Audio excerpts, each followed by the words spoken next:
দীর্ঘ ৬০ বছরেরও বেশি সময় ধরে যিনি কবর খননের কাজ করে আসছেন, তিনি এখন নিজেই জীবনের শেষ পর্যায়ে দাঁড়িয়ে। বৃদ্ধ গোরখোদক কাশেম মোল্লা জীবনের অধিকাংশ সময় মানুষের মৃত্যু ও শোকের নীরব সাক্ষী হয়েছেন। এই দীর্ঘ জীবনে তিনি প্রায় লাখেরও বেশি মৃত মানুষের কবর খুঁড়েছেন। অনেক সময় গভীর রাতেও তাকে কবর খননের জন্য ডাকা হতো, কিন্তু সময়ের পরিক্রমায় আজ তিনি নিজেই শারীরিকভাবে ভীষণ দুর্বল। বয়সের ভারে শরীরের একাধিক রোগ বাসা বেঁধেছে। তার দীর্ঘদিনের এই কঠিন পরিশ্রমের জীবনে এখন চিকিৎসা নেওয়ার মতো আর্থিক সক্ষমতাও নেই, ফলে অসহায় অবস্থায় দিন কাটাচ্ছেন এই বৃদ্ধ গোরখোদক।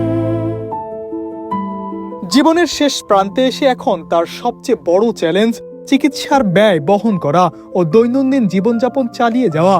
যে মানুষটি অন্যদের শেষ ঠিকানা তৈরি করেছেন, আজ তিনি নিজেই মানবেতর জীবনযাপনের শঙ্কায় রয়েছেন।